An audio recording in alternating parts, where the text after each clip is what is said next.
Hello guys, good morning guys.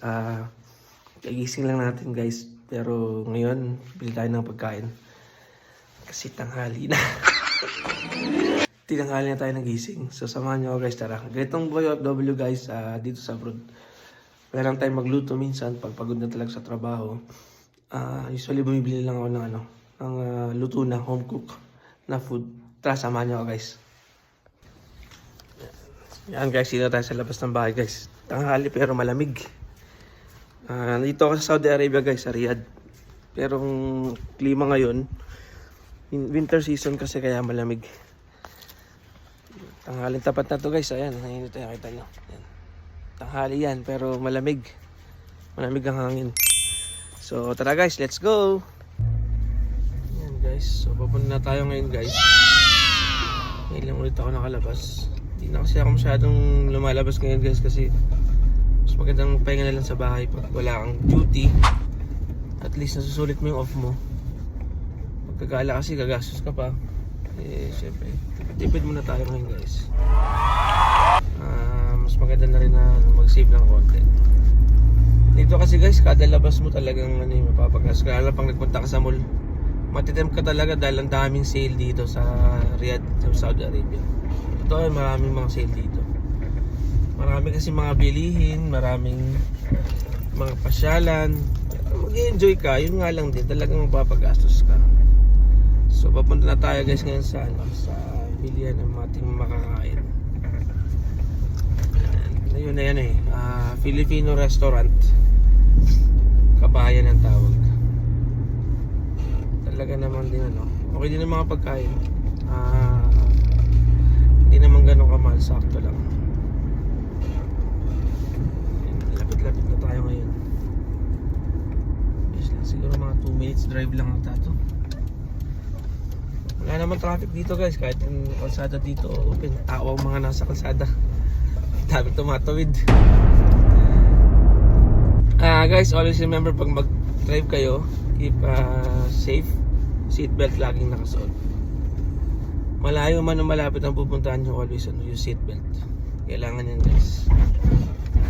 Importante yan. Kasi yan, safety mo yan. Dito kasi uso ang strict ang policy dito guys sa Riyadh, Saudi Arabia. Sa mga ganitong mga sasakyan. Marami kasi mga camera dito. Hindi uso yung mga tao-tao na pabara sa'yo. Dito camera.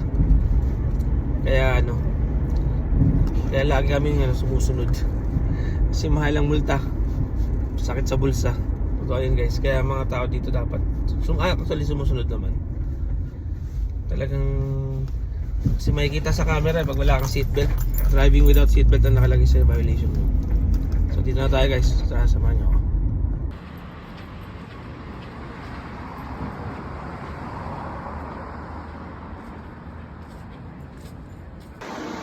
Nandito na tayo guys ngayon sa bilihan.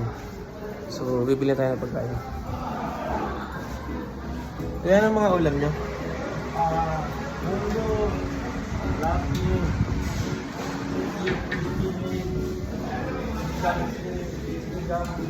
udang guys.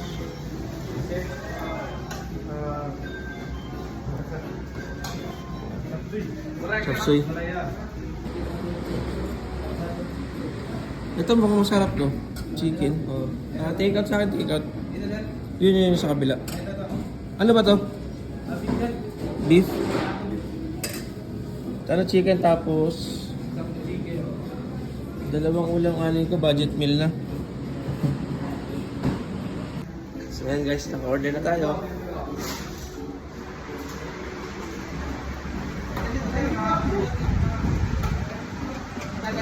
Kung ano malaki-laki yan. Kung ano malaki sa tingin mo dyan. Decision naman okay lang naman sa akin yan. Sige, yan, okay yan. Kung ano yan. Nakabili na tayo guys. Pagkain. Yan. May mga pwedeng dito Tinapay. So yun guys. Nakabili na tayo ng pagkain natin. Uwi na. Yan. Ganito lang guys, usual pag pag hindi ka talaga nakakapagluto, talagang bumibili na lang. So yan, thank you sa mga viewers natin dyan, sa mga friends and followers natin. Shoutout sa inyo, Oh, mga boys. Jay. This is JB Ronquillo. Saudi nyo.